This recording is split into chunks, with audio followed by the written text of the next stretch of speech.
Good afternoon, good evening. Welcome to The Unspoken Truth. I'm your host, Rob Russ, and I'm joined by my good mate, Ed Anderson, over there in Minnesota. How you doing, Ed? Good, Robbie. You caught me by surprise when you said you're ready to go. I didn't realize you're ready to push the button. So, okay, yeah, okay. But I'm Let's ready. go. Yeah. Let's green light, green on, go. Let's go. Let's have it. Hey, man, I'm excited to be doing this show here today. There's been a lot of happenings in the news overnight, and we've got a very, very busy show. It seems like everything is unraveling in France. There's a lot of craziness going on over there. Once again, overreach from the authorities. Once again, people not trained in the art of policing and not trained in what it is that they do on a day-to-day basis, causing absolute and total chaos within their society. And I look at these things and I just wonder, man, what's going on? As I was scrolling through my Twitter feed, if you don't know, folks, I'll catch you up quickly here on the front end of the show. There was a young 17-year-old boy who was killed by the police for seemingly an innocuous reason, and it's just completely out of order, just didn't need to be done.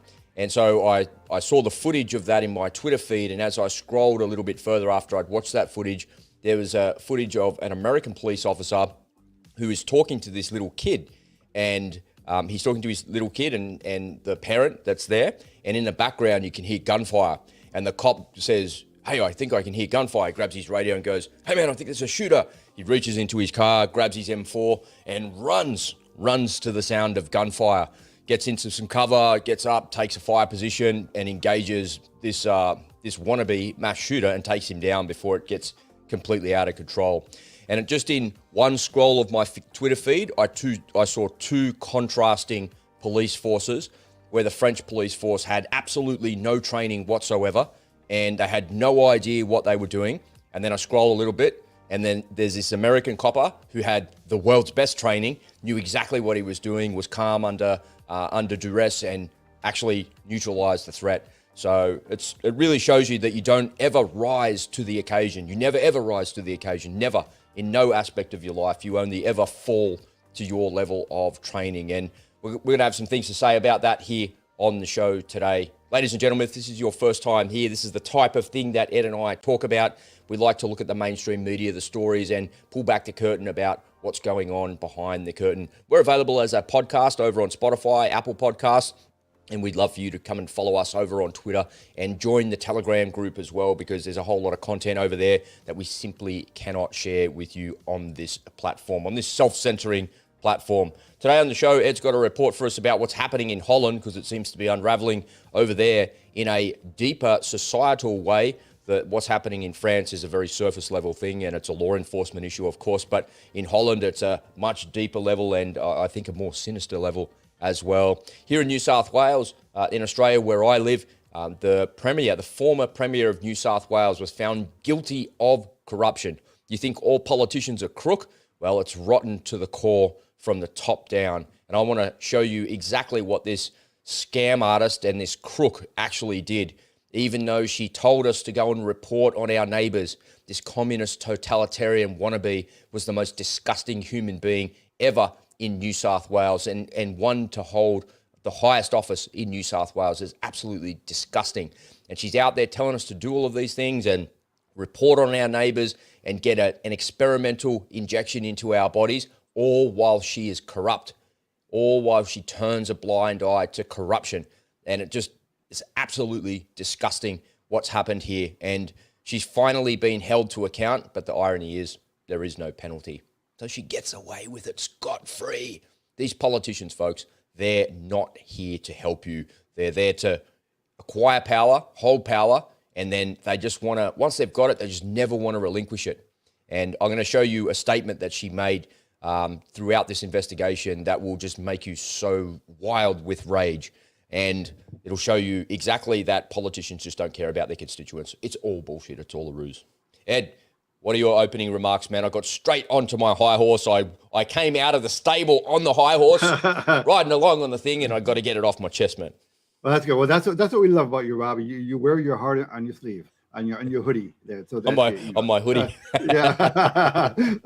Okay. Well, yeah. Just a shout out to everyone in my Hey Ed WhatsApp group, and we do stream now on the Hey Ed YouTube channel. So if you're watching there, thank you very much for showing up. Please, if you don't mind, please support the channel by giving us a like on the video, because it does help the the algo. So please hit that like. It doesn't cost you anything. We're not going to put you on an email list or anything, but it does help the algo. So I can see somebody there in the comments. Flipto is from Holland. So we'd love to get your engagement here as we talk about this. Ed's in America, I'm here in Australia, and what we're seeing in mainstream media may not be what's going on the ground there. So we'd love to get your feedback there. So make sure you comment there for us. And if you're watching this from somewhere else in the world, please let us know where you're tuning in from and what your thoughts are on the topics. Why don't we get straight into it, Ed? Why don't you tell us a little bit about what's happening in that crazy part of the world? Okay, yeah, and I really would love to hear from Flipto on our report here. See if I get this wrong. I don't think so, though. All right, so we all know that in a totalitarian, socialist, communist kind of environment, that they have a certain playbook that they go by, right? And let me get back to my. Okay, so, and one of the rules that these guys live by is, let me get to my screen. You got the graphic. There we go. Yeah. All right. So so if you control the food, you control a nation. If you control the energy, you control a region. And if you control the money, you control the world. Well, we all saw what happened in the past few years in the Netherlands when the EU gave permission to Netherlands to basically confiscate the farms. If they had too many, farting cows, or if they had too much, fertilizer using crops, they would randomly just grab them. And what was the exact reason? It's something to do with fertilizer, isn't it? Too much nitrogen in the soil, or using too much fertilizer and it's creating climate change or some garbage like that. It's all just the whole thing is just a fake beat up. It's just they're looking for any excuse that they can to do whatever it is that they want to do. It's like ridiculous.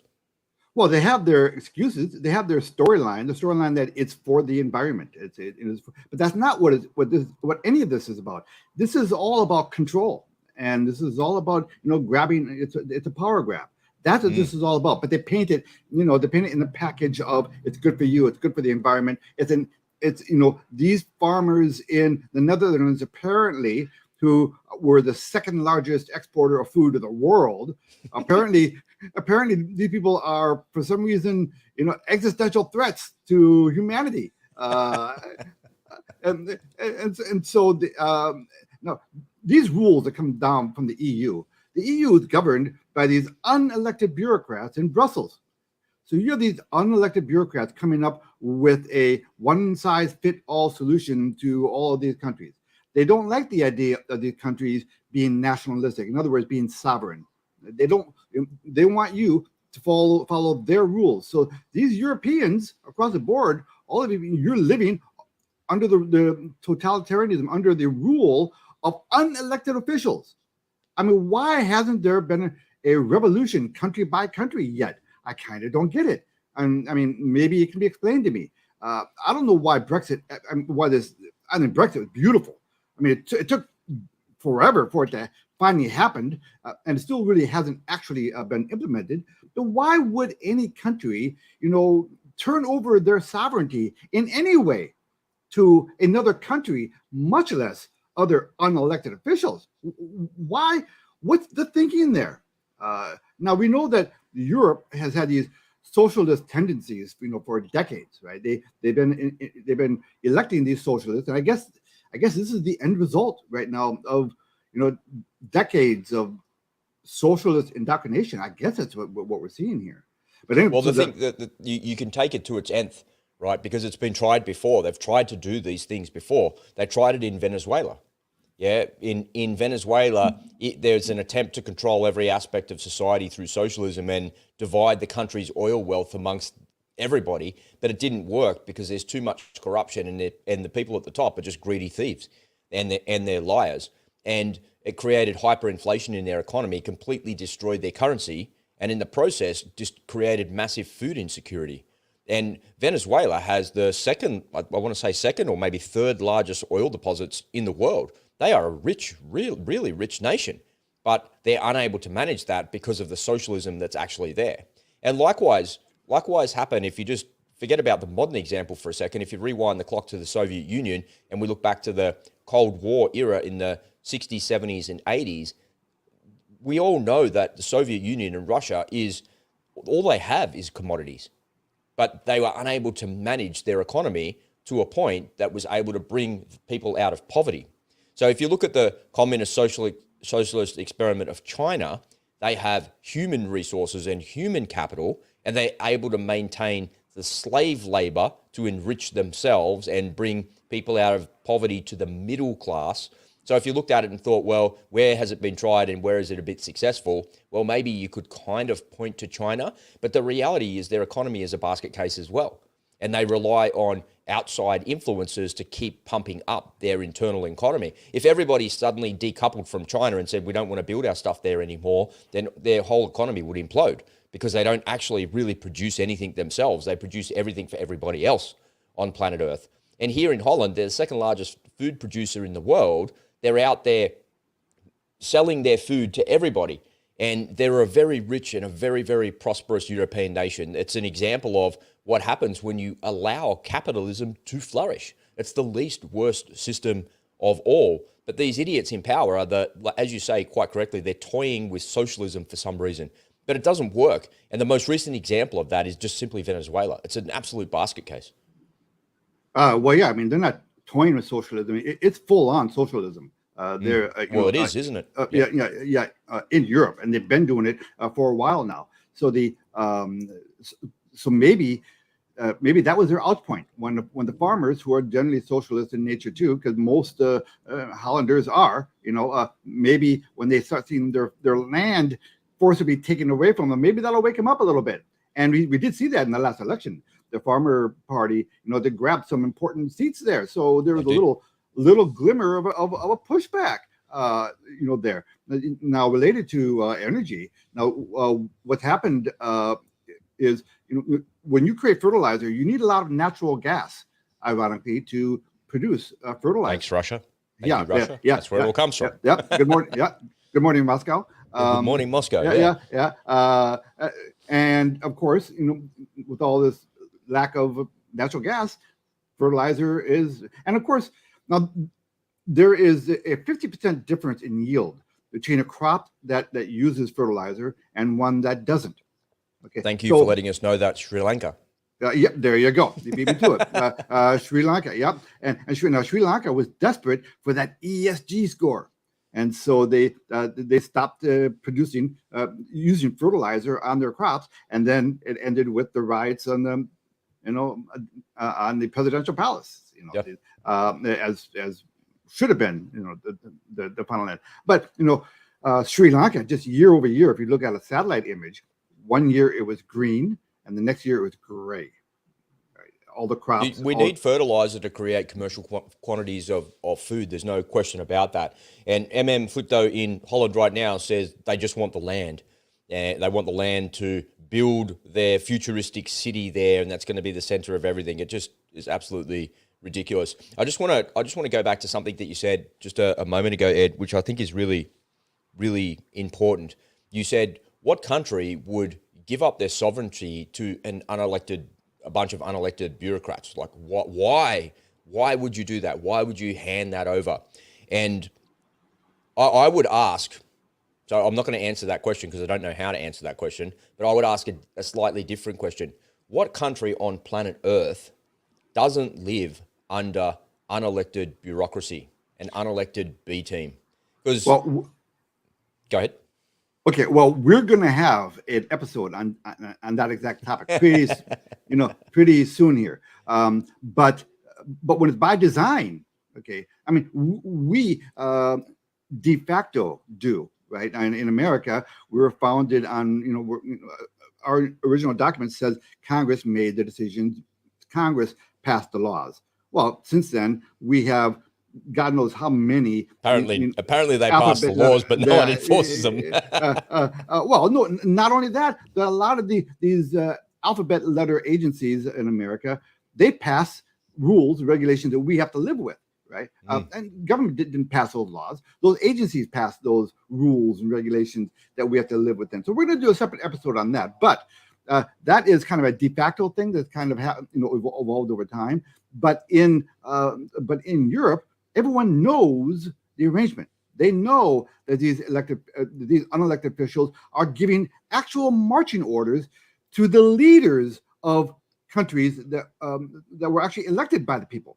So they knew that. So why would you voluntarily, knowingly allow that system to happen? I mean, Yes, why? it's very strange, isn't it? Very, very strange. You know, you kind of talking about that from a conceptual level, and you're talking about that as the outsider, because that's what we see, right? The general public, we see exactly what you're describing. In Mike Pompeo's book, Never Give an Inch, he goes into that in quite some detail. And so he was a congressman, then he was appointed to be the boss of the CIA, and then he was appointed to be the Secretary of State. So it was a bit of a revolving door of people there, if you would remember, during the Trump administration. And one of the things that he was talking about was deep state.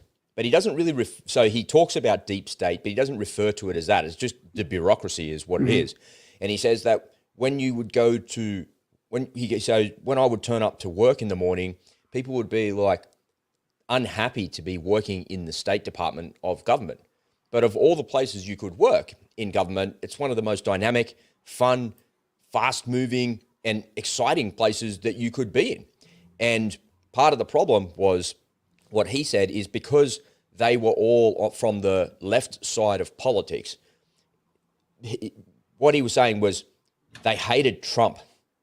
And because they hated Trump, they become very un-American in the way that they actually behave at work. So the boss is telling them to do something, but they're just digging their heels in and going, this guy's a dickhead. I don't want to do anything that this guy says. So they drag the chain on everything, and they make it really hard, and they put all the bureaucracy and all the red tape and all the barriers that they can to prevent the policies from going through. And it's like, why is this taking so long? What's the problem here? What's going on here? And these people from the left are actually haters of the United States. So what he says is the solution to the problem is to get rid of all of those people. And we've heard this before. We heard Peter Navarro say part of the problem with bureaucracy in America is the people that are in the bureaucracy, in the B team there, not in the A team, they hate the United States. And what you need to do is to get rid of people that hate the United States, because what they're doing is they're hating on some leader that they don't like. And because of that, it's preventing them from doing their job in the most efficient, productive way possible. And so the solution to it is to get rid of people that are politically biased and put people in there that want an exciting job, and put people in there that want a job working for America and working for the greater ideals of what it stands for, you know, for freedom, for democracy, for all of those things that are there. And the same is true for any country in the world. And when you hear his description of working in the State Department for a couple of years, you can see how that translates over elsewhere. We see that here in Australia, where the Australian government has these crazy green policies about greening Australia and getting to renewables and doing all that. And they drag in all of the people into Senate estimates, and they have the politicians asking them questions. And they're little goody two-shoes doing exactly what the government wants them to do. So what I'm suggesting is that because they're left-leaning politicians and they're left-leaning bureaucrats, they like the idea of what the politicians are saying. They're doing everything in their power to do what the politicians are telling them to do, which is actually the way government's supposed to work. So whether you agree with it or you don't, so what they're doing is the people in the bureaucracy are not letting their political bias get in the way of the directives that they've actually been given. So we see that in a really good light, and government functions the way it's supposed to on a whole, right? I'm making a generalization. But in the US, we saw the polarity of that, right? We saw the polarity when Trump was in power. They hated him, and the left-leaning Democrat voters were in the bureaucracy. They're like, no, we're not going to do anything this guy says. Then Biden gets in there, and all of a sudden everything accelerates like that. So the answer to that problem, and the answer to unelected bureaucrats and deep state running the whole show, is to get rid of these people and put people in there that want the job. That's the difference, irrespective of who's in power. We seem to have that a little bit here in Australia, and it functions pretty well here in Australia like that as a whole, I would say. You know, I don't agree with what the government policies are around green energy and all of those things, but when you hear the bureaucrats talk about it, they're doing everything in their power to do what the government's asking them to do. So is that a good thing? I suppose. That's at the moment, those ideologies are aligned, right? You have that's exactly right. That's what I'm saying. And that's so the bureaucracy is doing exactly what the politicians are telling him to, and that's how it's supposed to function. Okay, what would happen if you get a conservative in there, and your bureaucracy going to have a changeover? Are you going to have some? They definitely do. Yeah, here in Australia they have a thing called restructures. Okay, and all right. So they had one.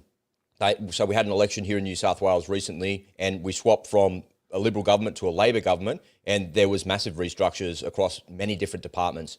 And that's because the opposition has been looking forever, saying, we want to get in power. When we get in power, this is what we're going to do. And in order to do those things, we're going to have to restructure the way that department actually works. We're going to trim the fat. We're going to get rid of all this. We're going to employ some new managers. We're going to put it all together, and we're going to put the people in there that are actually going to do what we want them to do. Okay. Well, I envy you. Isn't that how it's supposed to work? That is how it's supposed to work. The problem we have here in America, and it is kind of the linchpin. Now, if you draw the dots, and or connect the dots, there should be accountability. It comes down to accountability, right?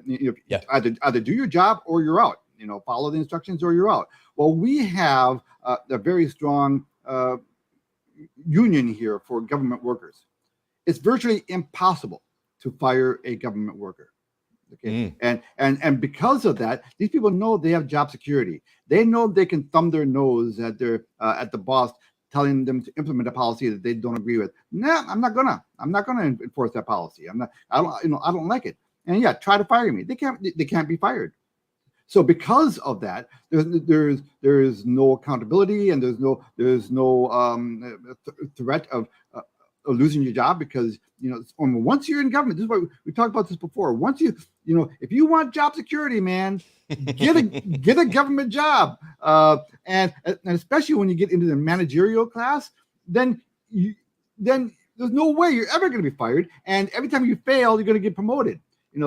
The failing up scenario, and that's a key problem.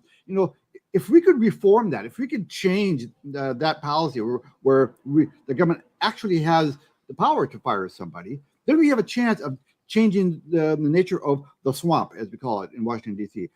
As it is, that's why I told you many times, it doesn't matter who the president is, because the bureaucracy is going to do what they want to do anyway. And I think the difference there is that you guys have restructures, but you mustn't have restructures in the same way that we do here in Australia.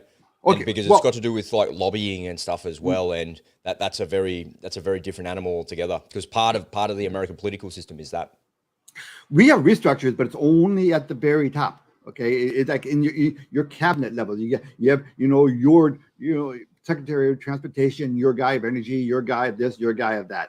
Okay, but when he goes to his offices, the same people who were there yesterday are there today.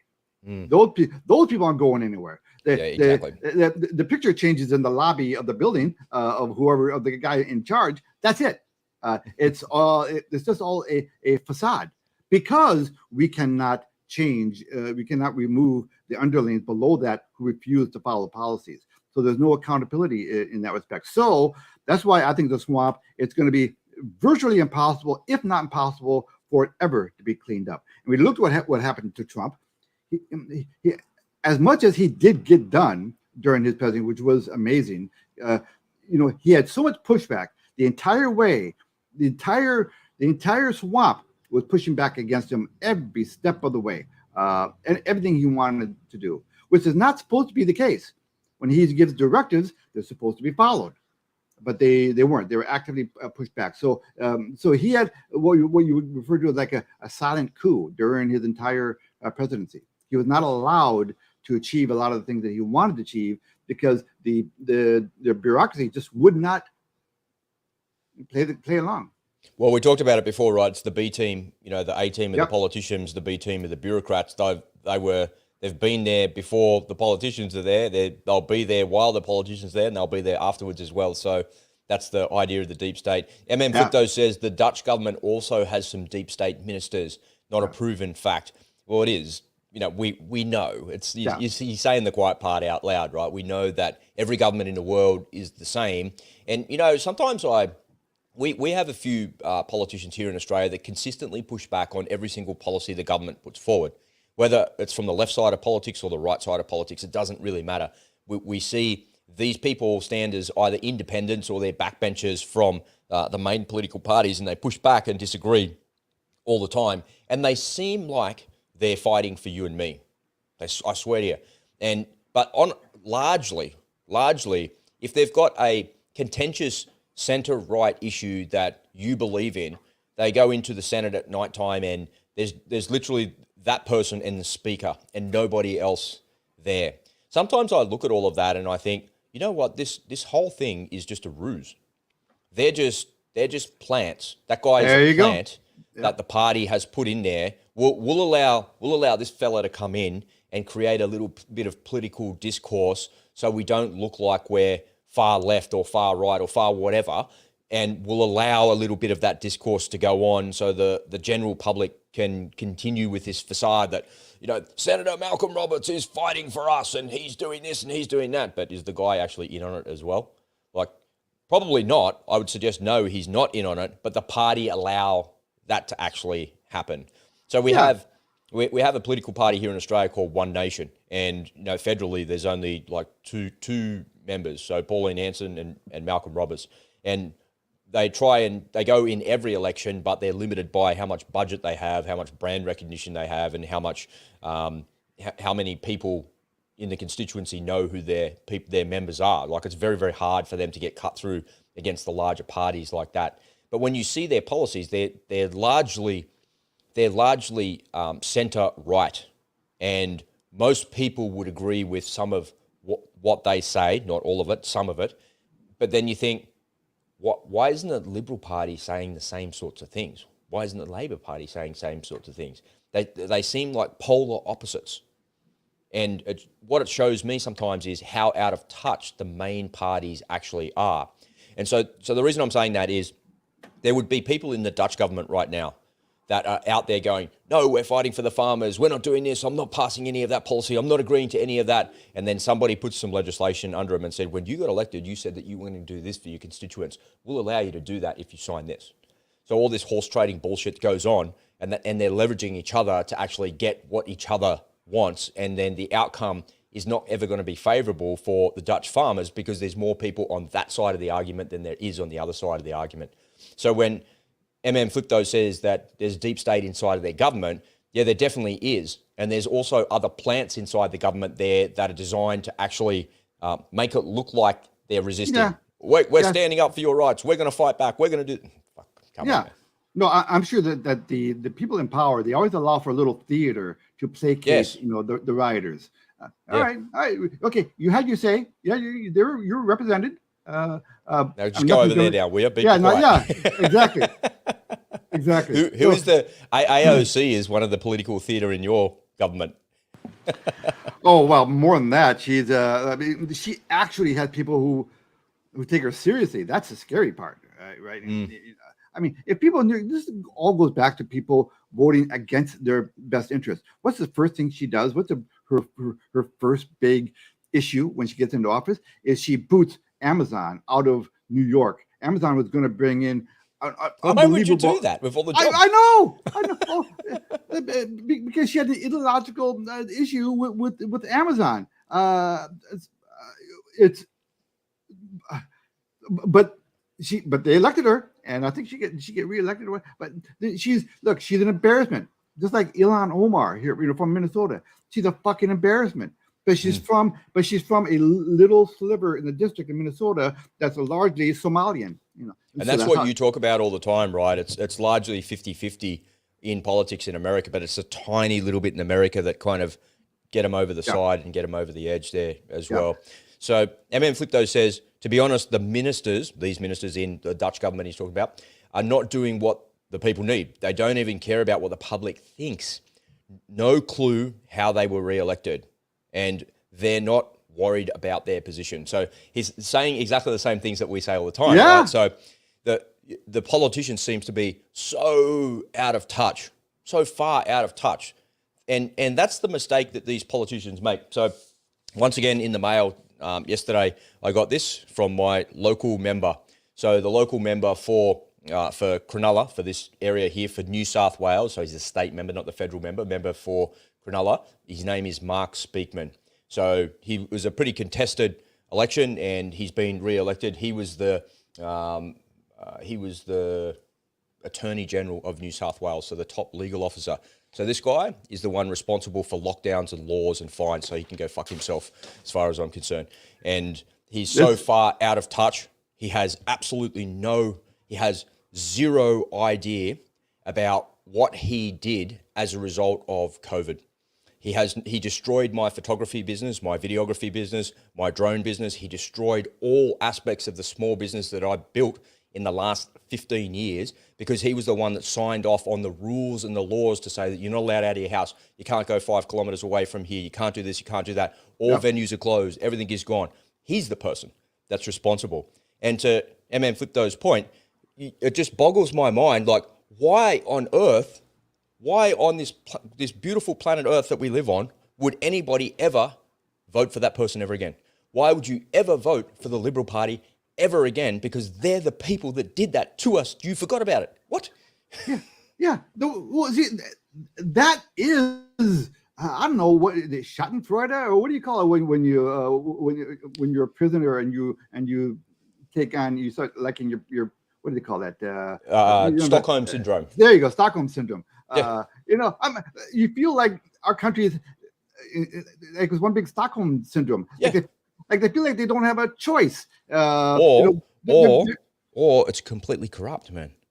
The elections that you see are actually not real. It's all just political theater. That could absolutely be but you're not going to get any answers on that because the local law enforcement guys like Mr. Speakman there, they're corrupt. So they've got the guns. They've got the guns. It's not going to go anywhere. You're not going to get an answer. You're not going to get a solution. So and if I called him out and said, how did you get re-elected after you enforced all of those policies on Sydney Siders?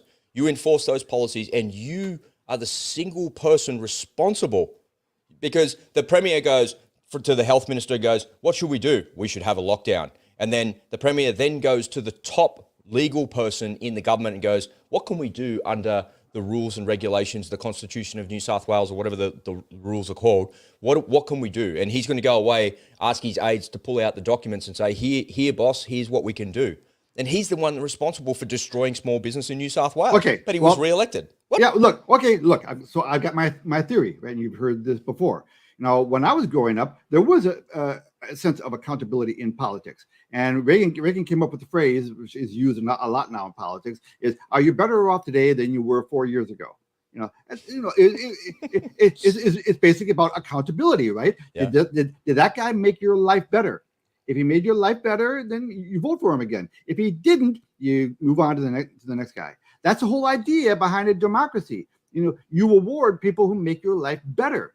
Well, we're in a different world right now. Now, we have people right now voting against their best interest. How the hell does Fetterman get elected? How the hell does Nancy Pelosi keep getting? Have you guys seen San Francisco lately? How do they keep getting reelected? And so my theory is we've had generations now of our school system being infiltrated by these socialists and these communists, teaching people that this issue trumps every other issue, and you should vote for the guy who believes in green energy policies, even if it makes your life better, because it's for the greater good. So if you want to be a good person, you would follow our prescription. And that's the only thing I could think of is people have been kind of brainwashed over the course of generations, because we've had people generations ago we have people who are parents now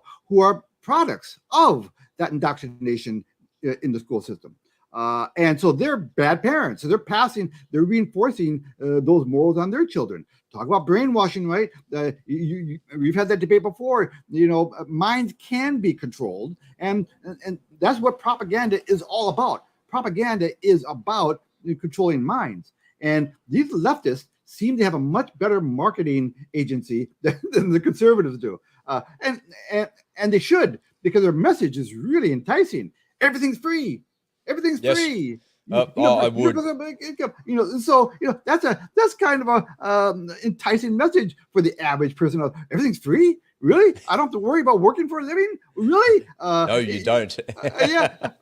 Yeah. Of course, there are consequences. You're limited to how much money you can make on your house, for example, which we're going to talk about in a second. Do you have a thought there before I go on to the? Well, I think you're so unbelievably correct in what it is that you're saying, because it's hard to deny that the government that is right there right now has not achieved what the goals that they set out to.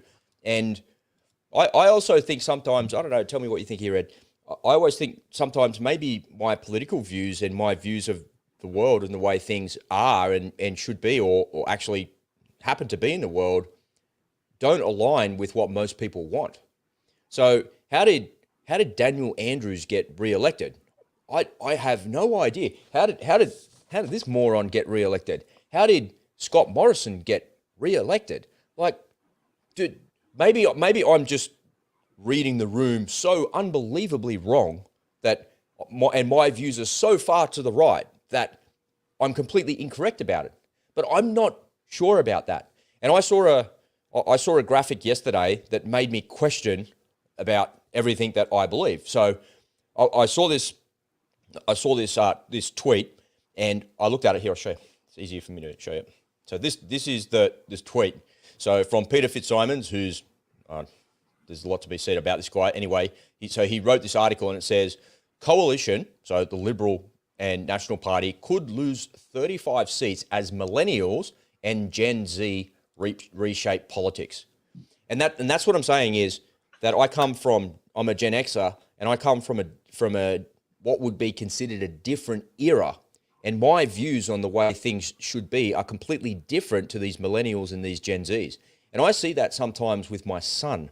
So my son Cameron and I clash a little bit on politics, and he's a staunch Labor person, because he's from Western Sydney and he likes all of these leftist greeny type things. But whenever I present a fact to him, he gets all like gets his undies all twisted up and all like, that's not true. And he's fact checking me as I'm talking to him. And I know that when I talk to him about politics, I better be on point. Otherwise, he'll just like slap me down and go, you're an idiot, Dad. You're buying into the deep state propaganda. Stop doing it. And he's right. I shouldn't do that. So, but when I present those facts to him, he's like, but then he has no rebuttal to it. Because he's been served up this leftist greeny bullshit that the Dutch government is serving up the Dutch constituents, that the Australian government are serving us up, and everyone's buying it. And the result is potentially this. Potentially conservative politics in Australia might be completely and totally reshaped or destroyed altogether because the leftists have got a louder voice and they're better. And I'm just on the wrong side of history. So I don't know, man. Is it me? Is it the new generation, or is it just the other side of politics has a better marketing campaign? Well, there is a saying that if you're young and you're not a Democrat, you don't have a heart. If you're older and you're not a Republican, you don't have a brain. Why do they try and shame you like that? Wait. You just must be one of those people that doesn't have a brain. Hold on. Listen to the quote again. This is kind of a truism. This is like an observation about what happens to you as you grow older. Right. And your perspective on life, right? So if you're younger and you're not a Democrat, you don't have a heart. And if you're older and you're not a Republican, you don't have a brain. Okay, so the idea is, as you get older, transition through it. Right? As you get older, you start seeing things more clearly. You start seeing things more reasonably. You start, your life experience changes. When you're young, you're idealistic and you want everybody to be happy. Everything's, rainbows and lollipops. You don't have any responsibility because your parents have been stuffing your face your entire life, and you haven't had to work for a living. You haven't seen the consequence of your ideology. But when you're older and you see, okay, well, everybody has to be able to afford a house, and in order to pay for that, I've got to pay 50% more in taxes. Maybe I'm not so much the guy who wants everyone to have a house. When your policies start changing your life, in a practical way, when it takes money out of take food out of your children's mouths because of the policy, you start reevaluating. So young people really don't have an idea. They're not out there in the real world yet. Haven't had to pay rent or buy a car, so they don't notice the consequences. But what's going on right now is that adolescent stage is lasting longer and longer and longer until kids, get much. Maybe they'll never become conservative because they've been so well indoctrinated, so well, mind controlled. And this whole business about Trump being a racist. That guy hired more, minorities in his job than any other guy in New York. That guy is best friends with Herschel Walker. That guy, there's no evidence of him being racist, but that was the propaganda put out by the media, and that's another thing, right? The media, I know the media in your country is just like the one are here. It's very liberal, and so it's much harder for conservatives to get their message out because the media is in the tank for the libs. Am I right about that? Yeah, you definitely are. And Flipto says the media in Holland are run by ex-politicians, lobbyists, promising companies huge gains, etc. They create an environment where people are forced to think a certain way, and if you don't, you get shamed. That's how they do it, right? So there you go. Here in Australia, as the discussion progresses about the voice to Parliament, the Prime Minister came out yesterday, I want to say, or maybe the day before it was, I can't remember exactly, but he came out and said the reason that the no vote is starting to win, and it looks like it's like 40, it looks like the no vote is starting to accelerate away from the yes vote. So we kind of had yes go like this and it tanked, and the no vote is going like that. And he said the reason that the no vote is getting up is because the media are giving no attention to the people on the yes side. So listen to this. My head is going to explode. Yeah. So crocodile tears over here. The left-leaning media that is generally most of like Australian population, the one-button people where they just turn the TV on and see the TV, they're saying the no vote is winning based on the polls. But then the Prime Minister says that's because of the media. The media are winning because the media are driving the no vote because they're not giving any airtime to the yes vote. Like, what on fucking earth are you talking about? The media are on your side. All they're doing is reporting what it is that is happening, and now you don't like it because it's not on your side of politics. It's a really, really strange thing, man. It's a very strange time in history that's actually happening to us here. But it can't be the message, right? It's got to be the messenger, right? There's no it can't be the message. Our policy can't be bad. So that can't be why people don't want it. It's got to be the messaging. Yeah, these people are. I've seen this a lot. I've seen this a lot in advertising. So back in my previous life, when I used to run advertising campaigns for customers and clients, often I would have a startup come to me. And I worked a lot with startups, but I wouldn't work with the startup unless they were already going. Like if, I was the first advertising person they came to, and I'm not doing that. If you're already going and something is working for you, let's have a look at that, and I'll see how I can improve that and help you with that. And one of the things that you would look at on somebody's advertising campaign is you'd look at the messaging that they were using. So what were they saying in the ad? Was there enough of a hook to want me to click? So I'm searching for X, Y, and Z, and then I see the ads for X, Y, and Z. So I'm looking for it. I've got my credit card in my hand. I'm ready to buy. Is there enough of a hook to get me to buy? And the answer is, with the voice to Parliament, no, there's not enough of a hook to actually get me to vote yes. Because you're trying to guilt me into it by saying, isn't it time that we recognise them in the Constitution and then give them a voice? No, it's not time. That we already give them $4 billion a year, and they're a 3% minority. I live in the 97% minority, but I don't get anything. I get no handout from the government. But why do they get $4 billion a year? And now you're introducing other legislation that's just crazy. In Western Australia, they're introducing legislation to all property owners. So if you own a property that's any bigger than a quarter-acre block, just a standard house-size block, anything bigger than that, if you want to dig in the ground more than 50 centimetres into the ground, you have to get a consultant to come in to make sure that there's no Aboriginal site there. And they're going to charge you $160 an hour. And they're forcing this legislation through.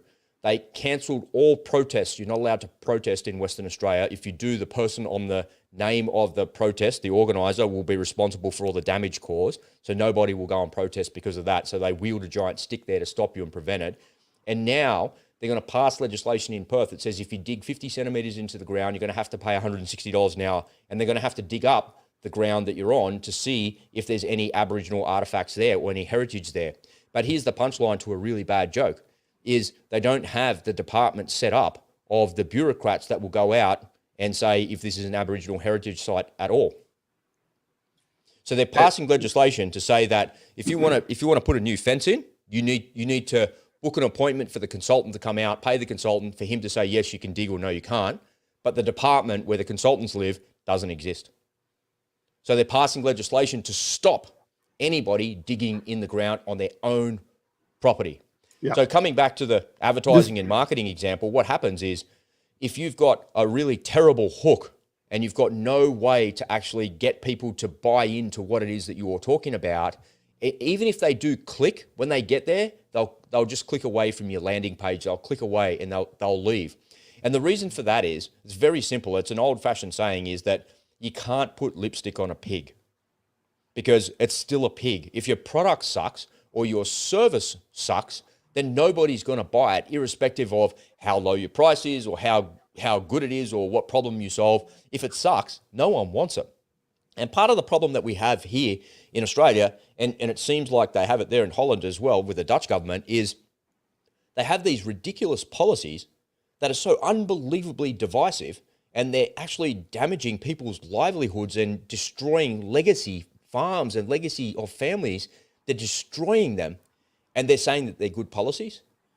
But no matter how much lipstick you put on that pig, it's never, ever going to be palatable or will be swallowed by the public. And I doubt whether or not there'll be a reckoning there in their parliament. I doubt that their politicians will be held to account and be sent on their way. I doubt it. Well, I doubt it too. I've got another theory too, that most countries like that, most socialist countries, have multiple parties, multiple political parties. And so I don't know if our guest, from Holland, how many political parties are there now? Are there like 15 or 20 different political parties? And when you have a government made up of so many different parties, it's hard for any one party to get an actual majority because they're all the attention is dispersed among too many different disparate parties. And I think so it's much easier for a party who has nefarious plans or who would actually be unpopular, generally speaking, it's easier for them to be in power because they don't need 50% of the votes. They only need more than the other 20. So maybe they only have 10% of the popular vote, but it's more than the other 19 characters. Yeah, it's hard, isn't it? Right. So I guess you could theorize maybe that's how these really unpopular, policy can be perpetuated and be elected, is because there's too much people being siphoned off by all these different parties. They don't get a chance to really coalesce under one tent. There should be two parties and then duke it out. There's a good idea and a bad idea. Go at it. I think maybe that's how politics used to work back in the 70s and 80s and maybe before then. Mm-hmm. But these days, if you're from a minor political party and you've got an axe to grind and you've got policies you want to pass and the government needs your support, here in Australia, we have a series of what we call crossbenchers in the Senate. So they'll debate the legislation in the House of Representatives and pass it to the Senate to be ratified, like all governments in the world, right? And the senators write the legislation and it becomes law. And off it goes. But we have a series of independent politicians here in Australia who hold the balance of power. So the Labor Party own more seats in the Senate, own more seats in the House of Representatives, so they can pass whatever they want.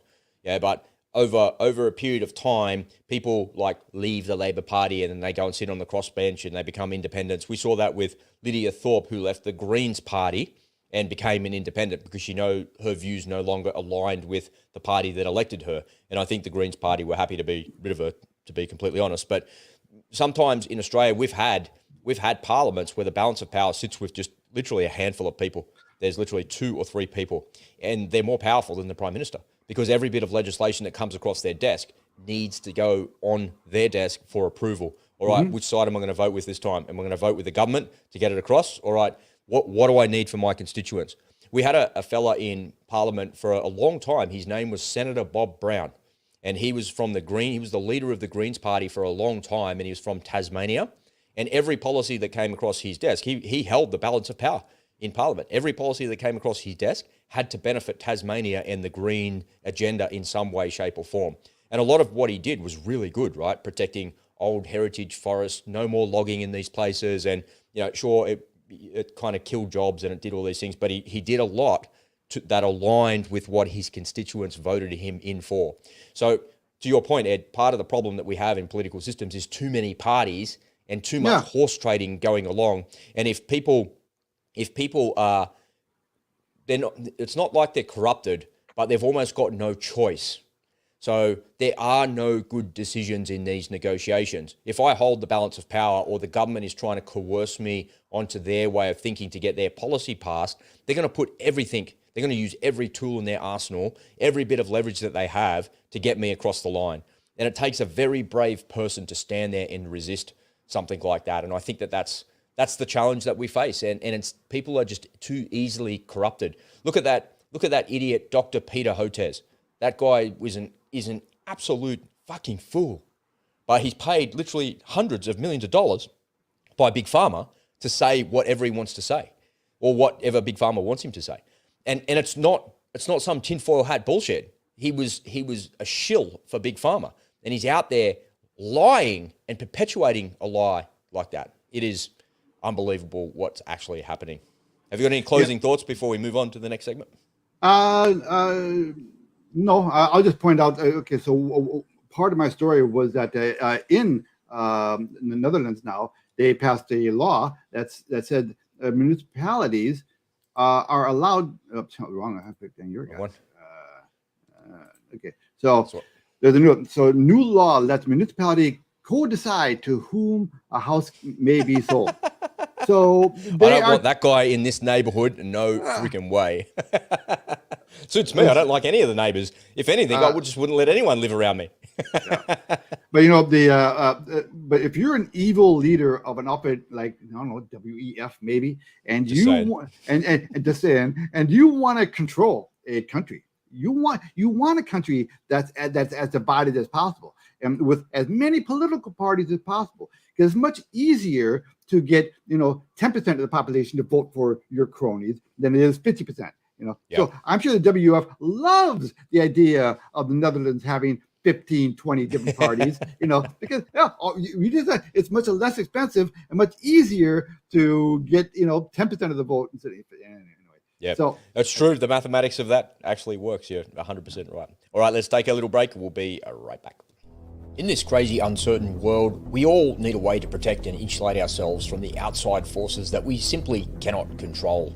I'm a news junkie, and after a lifetime of constantly immersing myself in the darkness and the despair that engulfs the world, the path to shield myself and my family has become crystal clear. I want to invite you to come and join me in the Unspoken Truth community, where I'll show you how I protect my family from this crazy world. You'll get access to 3 masterclasses worth over $1,000, as well as our live events, training, and community of truthers just like you. Come on over to the unspokentruth.com.au and join us for just 50 cents a day. What are you waiting for? Get started now at the unspokentruth.com.au. All right, we had a big revelation just in the last 24 hours about the corrupt politicians here in New South Wales. So I guess the theme of our show today, Ed, is politics, and we're talking about what's going on around the world. Here, right in my backyard, here in the state of New South Wales, the former Premier, Gladys Berejiklian, was found to be corrupt at the highest levels. So we have a thing here in Australia called the Independent Commission Against Corruption, ICAC. And ICAC was set up by the New South Wales government by the former Premier Nick Greiner, who was later investigated by ICAC for corruption. So that's kind of a bit of a funny irony that happened there to that guy. But essentially what had happened is Gladys had a relationship with another member of parliament, and she was the Premier, she was the Treasurer, and she was the Premier of New South Wales. And she's a member for Willoughby, or was. And so she had a relationship with this guy, which she was supposed to disclose under the parliamentary rules. And if you see something untoward, or you think something is not quite right, you're supposed to report it. You're supposed to tell somebody about it. And she didn't do that. So she's been found to be corrupt. But the way that she's been found to be corrupt is it's kind of by association. It doesn't appear that she was corrupt herself, but she knew about the corrupt behavior. So by association, she was corrupt. So it's like saying, if I committed a crime and I told you about that crime, Ed, whatever that was, small, medium, or large, doesn't matter. If I told you about that crime, you're now an accomplice to that crime. If you don't report that, you'll be the accomplice to it. I'd report you in a New York minute. What's a New York minute? I've never heard that phrase. Fast. Oh, that's fast, is it? Yeah. So she was not wanting to hear about the corrupt behavior of her so-called partner / boyfriend, whatever, and she knew that they were discussing his business deals, and some of the tapped phone conversations were so damning. So her partner was the one that was being investigated for corruption, and the ICAC had tapped his phone, and she was calling, and they're like, oh, we didn't know that they were having a relationship. This is juicy. What's going on? Are they talking to each other about work and about what's going on? And they are. And there's been some very damning communication that's come out as a result of that. So I've got a video I'll share. The sound is a little bit low on this, folks, but just bear with it because it's worth listening to. And I'll just let it play there, and we'll talk about that. I'll pause that as we go, and you'll see just how damning this is for her.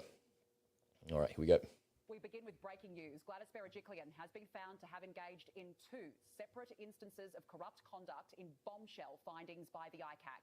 The only good news for the now disgraced former Premier is that ICAC is not suggesting the DPP pursue criminal charges against Ms. Berejiklian. Let's go straight now to our political editor, Andrew Clennell. Andrew, firstly.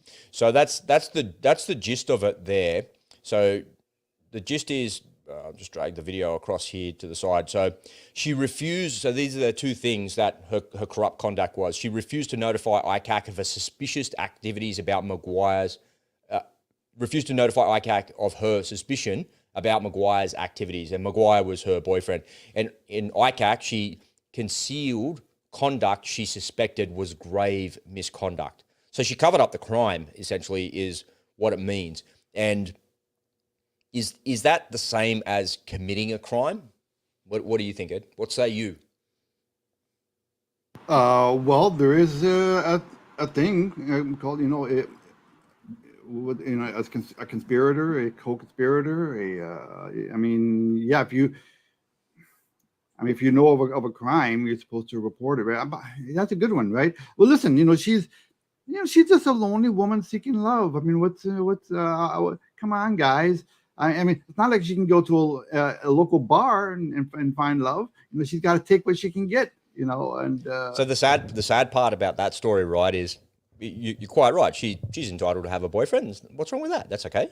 That's fine. It seems a bit creepy because, she's just not a very pleasant person. Like, who would want to? I mean, okay, hold on a second. So, all right. So, what about Biden's wife then? Should we be throwing her? All of these corrupt politicians, they got people at home who know about the crap that they're doing. Well, work with me here for a sec. So okay. She's entitled to have a boyfriend. She's entitled to have a personal life, just like anybody else, irrespective of her personality, whether you like her or you don't. She's entitled to have that. Everybody has a personal life and they have a work life. That's just how the world works. But was this guy getting involved with her because he knew that she was the treasurer of New South Wales, and ultimately she became the premier, and he's saying, oh, can you help me do this? Can you get the money for this? Okay. Can you build a hospital different. here and do that? That's so different. I think that she got suckered into it in some ways. Well, that's different. If she used her power to help him in his illegal activity, well, yeah, then all bets are off. Go after it. Right? So my thinking is that, like, when I look at this guy, he's no oil painting, and neither is she. But who would ever want to be with a woman like that? She was just a fucking awful person, man. She was horrible politician, horrible human being. And my personal view is that her policies reflected her personality. Her policies of, you need to report on your neighbors. And I would be disgusted if I hung out with somebody who wasn't jabbed. And just the way that she was, man, and the destruction, the willful destruction of our community and of our lives, coupled with this person here, the willful destruction of the New South Wales economy, deliberately destroying small business, goes to the very heart of her personality. And what I mean by that is she simply didn't care about normal people. She acquired the position of power that she always sought. She got there. And the most damning thing that she said was that the rules didn't apply to her. So the ministerial code of conduct, this is what she said. The ministerial code of conduct said that if you suspected corrupt behavior, then you were to report that immediately. And she was in Parliament saying, you don't need to come into this house, into the House of Representatives or the Senate to tell someone you're going to go down the road to ICAC and report corruption. You could just go down there yourself. And she said that rule didn't apply to her because she was the premier. She was the premier, not a minister.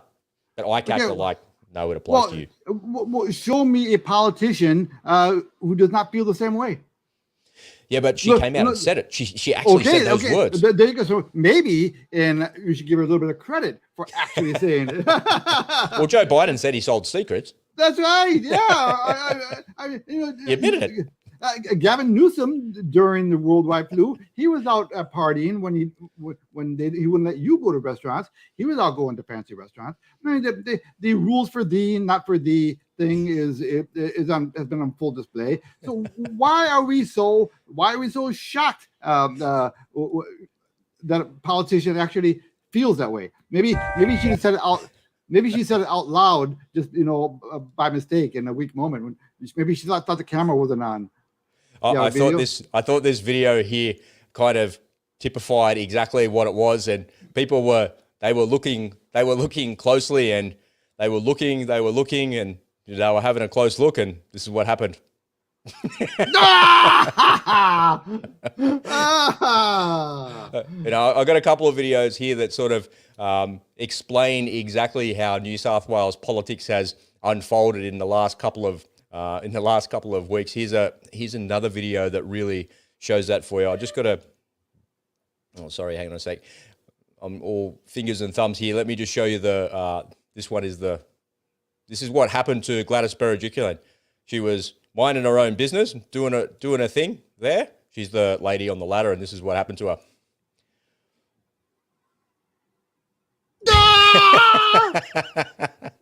I can't play the sound, folks, because I'm going to get a copyright strike there. And this final video, I think, really kind of shows how it started and how it actually ended. This is what actually happened. I don't know if you saw this video going around the internet. But see those videos, how it's going and how it ended up? This is what happened.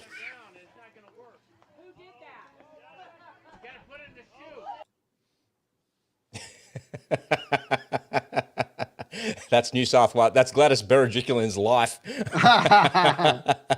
It completely and totally blew up. Now, I want to close out today's show here, Ed, just in a bit of a light-hearted way, and just remind people that all of this political discourse that we see in our society is total garbage. It just doesn't matter to you. It doesn't affect you. It doesn't change the way that you go to work or you go home or you love your children or your partner. It doesn't really affect the day-to-day. And one way to be completely and totally detached from that is to go away and reduce your exposure to the bank, buy some gold and silver, and create some passive recurring income. Make sure you've got 4 or 5 streams of passive recurring income coming into you, and no matter what idiot politician says that they're going to do, it just won't affect you. You've got to build a community of people around you and detach completely from society whilst living in society. In my view, that is the solution to just about every political discourse that you see in the modern world. Is you just got to be completely and totally self-sufficient in every way possible, financially, intellectually, emotionally, spiritually, with the community. And if you can do that, if you can manage to do that for yourself, it doesn't matter what you see on the 6 o'clock news. It doesn't matter what a politician says or does. What matters is that you have your own personal sovereignty and you're not subjugated to what their policies are.